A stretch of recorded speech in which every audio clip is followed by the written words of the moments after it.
Ruslan. Justin Bieber was approached by some fans in front of his New York City apartment, and he kind of curved them for a hug. But the way he was gracious with them, the explanation he gave to them, I thought was very thoughtful. We're going to be looking at that clip. We're going to be tying it in to the greater issue of celebrity culture, the root problem with celebrity culture, which I'm going to get into some passages. So I'm going to ask you, watch till the end of this video. I'm going to try to get to the point as quickly as possible, respect your attention, okay? But I think this is going to be vastly helpful and healthy for a lot of us that are watching this. So some of you guys seen the clip. I'm gonna play you guys a different clip that many of you guys have not seen, which is from the girl who appears to have been there on the scene, okay? She shows the clip. Her name is Vanessa Fex, I think is her name. She posted the clip that we're kind of all familiar with, but this actually was posted before that. I'm playing this without the audio because there's some music in here. We're not gonna get this demonetized. So this is earlier in the day of him leaving, okay? And you could see that there is a group of fans and folks out there already. We didn't really see how big the crowd was, but it's a decent sized crowd. There's probably what, at the very least, we see about 20 people out there. And then I want to play you guys the actual clip we're all familiar of, which is this one. I'm not gonna play the whole thing, but we get the gist of it. Justin? Hi, Justin. Can I get a hug, please? No.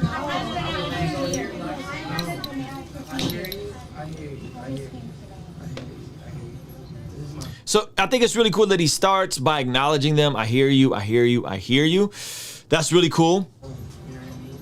This is where I live, and I don't appreciate you guys being here. He said, this is my home, this is where I live. I don't appreciate you guys being here. Interesting. Okay, now, then one of them asks for a hug. You guys can be anywhere, this is my home, you know? This is where you know, at the end of the night, when you come home, you want to relax. This is my space. So I appreciate it. So you made it real clear, this is my space, this is where I relax, my home. She asks for a hug, he tells her no. He curves the young lady who's probably, who's probably been out there for Lord knows how many hours. They ask for a hug. He says no. Some of y'all said it's because COVID still exists. I think there's a lot of lesson here. The greater issue of celebrity culture. Okay, I looked up the word celebrity and I wanted to share you guys. So celebrity comes directly from the Latin celebratium, I think that's how you say it, meaning famous, and check this out, and is related to the verb celebrate, which means, this is what it means, to honor something with proper ritual. Interesting that that word is ritual is here. So what is a celebrity? Celebrity is meaning somebody famous, but what is the deeper thing? It's the verb to celebrate. So someone that we celebrate, someone that we honor with proper ritual. So when we think about being a celebrity and we think of, I remember growing up watching Michael Jackson in the 80s and him coming on stage and girls just fainting and losing it. Ah, it's Michael, ah, right? And now you see with the internet, people spotting out where someone lives, pulling up in front of their homes, really just kind of being inappropriate. Like, this is somebody's home. This is where someone sleeps at night. This is where someone rests. And some of you guys would say, well, he signed up for that. He signed up for that. He's a celebrity. It's the cost that comes with paying that. But I would challenge, I would push back, and I would say that I think, even though maybe you would say he signed up for that because he's known and he's one of the most famous people ever. I think he has 180 million Instagram followers. Okay, respect. But where do we draw those lines as creators and as consumers of awesome art? And where's the difference between admiring someone and respecting someone's craft and acknowledging them and giving them honor to full-on worship? And so what I know about the human heart is when we don't have a proper foundation of who we are to worship, we will put idols in place. This goes all the way back to the 10 Commandments, right? Where God talks about not creating a graven idol. When we don't have our proper framework of worship and what we are to truly celebrate, we will then create other things to put in place of the creator. We will not worship the creator. We will worship the creation. We're directing affirmation. We're directing praise and honor. And that is okay, except when you then cross boundaries and you do things like line up in front of someone's house and you stalk them. Okay, that is different. By the way, if you're finding value from this video, do me a solid. Give this video a quick like for the YouTube algorithm. It really helps a lot, and it keeps the thirst traps off your feed. Okay, so let's go to some passages of scripture. And I thought about this. I said, hey, where have we seen examples of Jesus celebrating? Some of you guys, those of you guys that are in the super duper religious bunch, you're not gonna like this story. I'm gonna tell you that right now. Those of you guys that approach the scriptures and see the scriptures for where they are, you're gonna love this story. And this is a really interesting passage that I've been wanting to talk about, and I think this is a great tie-in because it shows that Jesus actually did celebrate, but he had a proper framework of who to celebrate and when to celebrate. So if you guys have been watching the Chosen series, I highly recommend watching this story in the Chosen series to get a more accurate visual of what was happening here. And it's the story of Jesus's first miracle. So let's go to John chapter 2, and we're going to read through his very first miracle. This is very early on in his ministry. And it says in verse 1, on the third day, a wedding took place at Cana in Galilee. Jesus' mother was there, and Jesus and his disciples had also been invited to the wedding. Okay, so first we got to stop and say, here's Jesus. This is God incarnate. This is the Savior of the world. And what is he doing? He's at a wedding celebrating the union of someone else coming together. Jesus himself was not so busy that he couldn't stop and attend someone's wedding, a human's wedding, a sinful human's wedding. That's what Jesus is doing. So we want to celebrate people, and there is a time and a place to celebrate people. And so when the wine was gone, Jesus' mother said, they have no more wine. So they're celebrating, and the way that Chosen paints this is incredible. They explain and really illustrate the shame that it would have brought in this family had they ran out of wine at a wedding, okay? And it says, when the wine was gone, Jesus' mother said, they have no more wine. Woman, why do you involve me? Jesus replied, my hour has not yet come. His mother said to the servants, do whatever he tells you. Okay, so Jesus is like, listen, I'm just here to enjoy this wedding. I'm just here to enjoy this celebration. My hour has not yet come. And his mom is like, whatever he tells you to do, just do it. So think about what's happening here. Jesus is saying yes to his mother to perform a miracle at a wedding, at a celebration of people. Nearby stood 6 stones water jars, the kind used by the Jews for ceremonial washing, each holding from 20 to 30 gallons. Interesting that these were ceremonial washing jars. Verse 7, Jesus said to the servants, fill the jars with water. So they filled them to the brim. Then he told them, now draw some out and take it to the master of the banquet. They did so. And the master of the banquet tasted the water that had been turned into wine. He did not realize where it came from, though the servants who had drawn the water knew. Then he called the bridegroom aside and said, everyone brings out the choice wine first, and then the cheaper wine after the guests have had too much to drink. But you have saved the best till now. When Jesus in Galilee, here in Cana, was the first of the signs through which he revealed his glory, and his disciples believed. So, okay, this is, by the way, really interesting. Everyone brings out the choice wine first, and then the cheaper wine after the guests have had too much to drink, but you have saved the best till last. This is a clear indication that what they were drinking had some kick to it. You can get tipsy off of what they were drinking. Now, was it as potent as the wine is today? Was it not? I don't know. But it wasn't grape juice. For all you religious weirdos, it was not grape juice. They were drinking real wine. Okay? And in The Chosen, they paint a very great picture of this. People are having fun. People are celebrating. People are having a good time. And so Jesus's first miracle was at a celebration, at a human celebration. People were at a wedding having a good time. This is when Jesus performs his first miracle. Jesus obliges to fulfill something that his mother asked him to fulfill. And it was at the blessing of someone else because Jesus was willing to celebrate other people.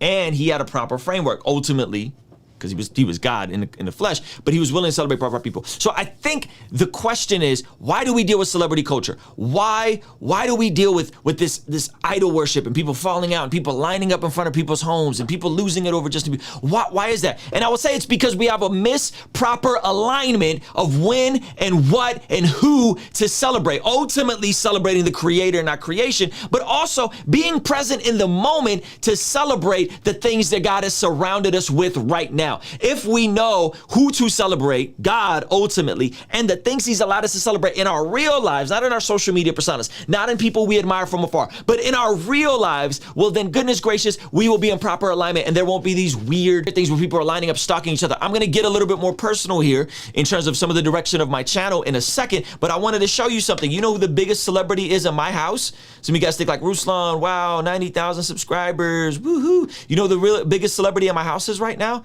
Tell you guys right now, it ain't me. Outside of God and us following Jesus, you know who the biggest celebrity in my house is? Zoe Bear. That's Zoe Grace.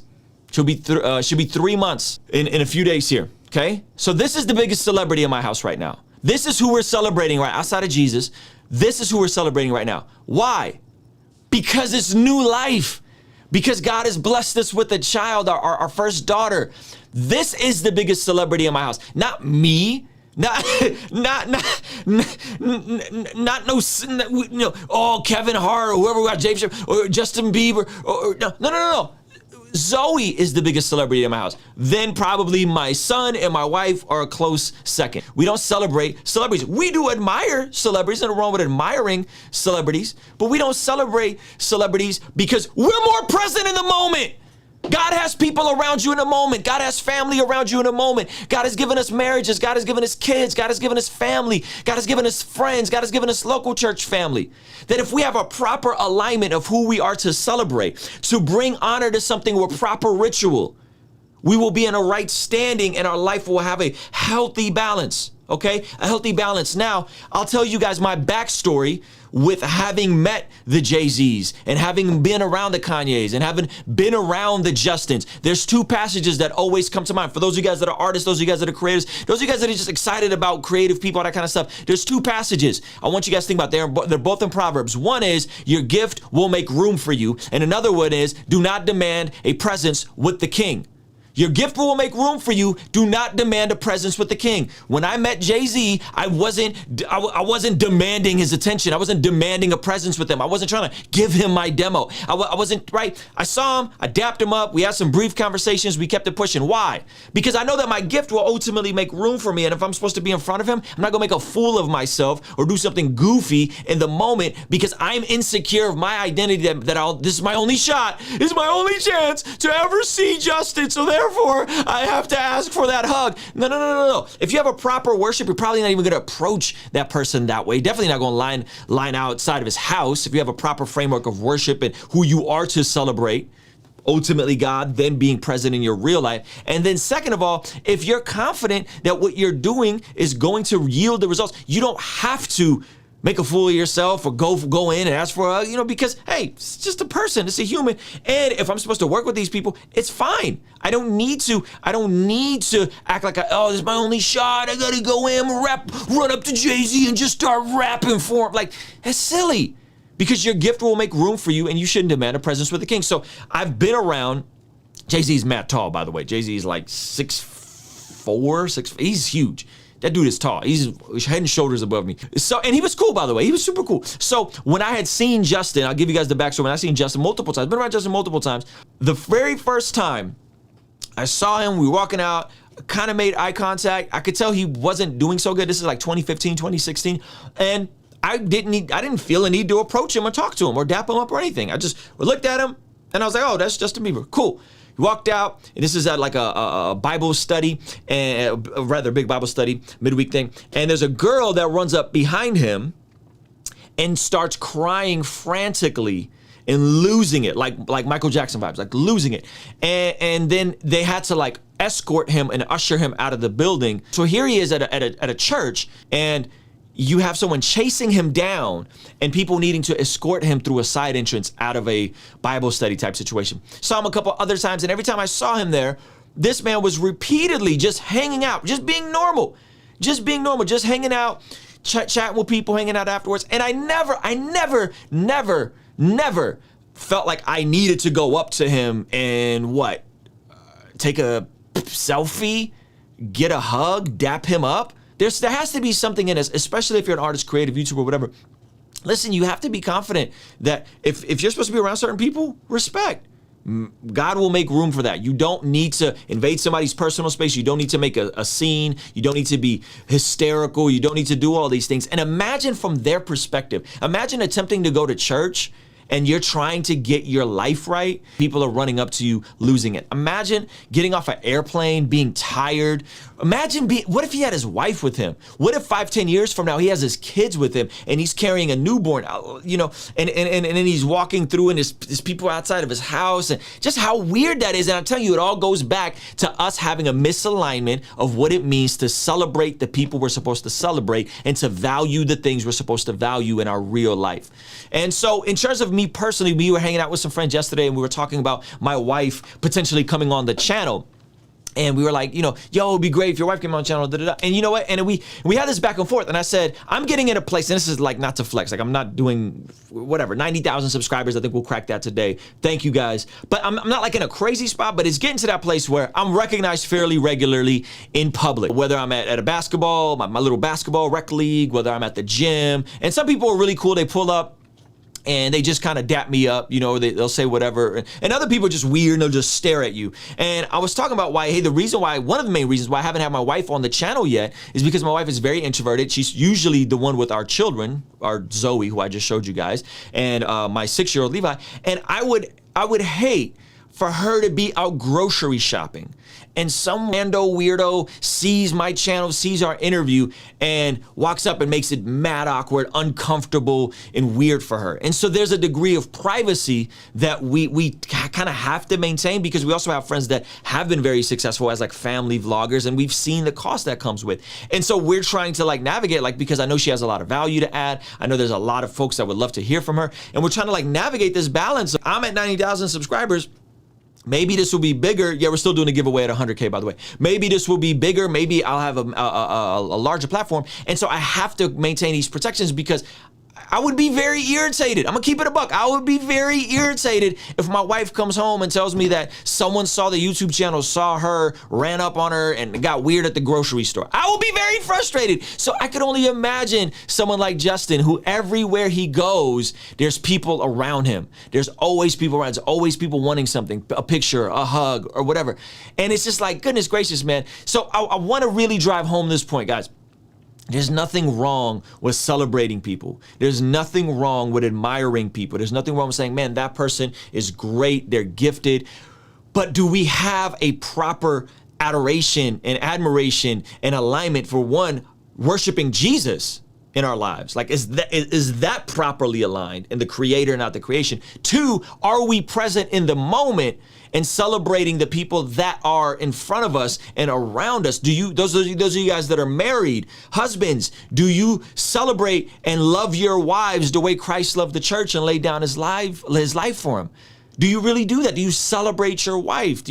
When you walk in the door, are you excited? Are you celebratory? Are you high in spirits? Or do you walk in and just throw up whatever the day threw up on you onto your family, and now they got to carry all this stuff, right? Like, do you celebrate your children? Do you celebrate your parents and honor your parents? Do you celebrate? Because I feel like if we celebrated the things we were properly supposed to celebrate, the young couple that's getting married and their wedding is coming up, and celebrating them and blessing them if you're in a position. I feel like if we did that, celebrity culture, celebrity Christians, all this stuff will be mitigated. And we should appreciate people that do great things. Respect. I admire Elon Musk and Justin Bieber and Dave Chappelle and Kanye. Well, I admire all those people, but I'm not lining up in front of nobody's hotel room. For what? So what's the point? Because I have a proper understanding of worship. So hopefully this is making sense for you guys. And by the way, worship is a lifestyle. Worship is consistently living your life in a way that glorifies God and living your life God's ways. And I feel like a lot of this celebrity culture instantly gets mitigated. And even if you do see your favorite artist at the grocery store, your favorite pastor, your favorite wherever, a lot of this stuff is going to be mitigated because you'll realize like, no, I have the proper value and the proper alignment of who is the celebrity in my life. And then everything else, you know, respect. I see somebody awesome, fantastic, dap, love, boom, boom, keep it moving, right? That's it. And by the way, you realize most of these folks, like if you see me in public, you meet me in public, and I'm not trying to compare myself to Justin Bieber, but if you see me in public, 9 out of 10 times, I'm going to want to approach and engage with you. 99% of the time. And I can tell you from my personal experience of having been around Justin, that is the case for him. I've seen him stay after church and meet people and dap people and like hang out. I've seen that, my own eyes, seen that happen multiple times. Okay, so it's just when you start just doing weird stuff, wonky stuff, crossing boundaries, it's not helpful. It's not helpful, and we can't just blame the celebrity and be like, well, they shouldn't be like. I don't know if he would have chose the same path if he can go back and say, oh, would I wanted all this access to access, all of this influence, all these people always bombarding me. That's a lot to give up, man. So hopefully this is helpful for you guys. Thank you so much for watching this. Love you guys. Peace. King's Dream Entertainment. Ruslan. Thank you so much for making it till the end of this video. If you found it valuable, please consider giving it a like and subscribing. You can check out one of the other videos related to this that'll be over here. Now, I gotta tell you about a free training I have for anyone that is an entrepreneur, a creative, an artist, but maybe you are unsure on how to find your voice, how to find your niche. I have a free training in the description of this video. Check it out. Once again, thank you so much for watching. I appreciate you, and I will see you on the next video.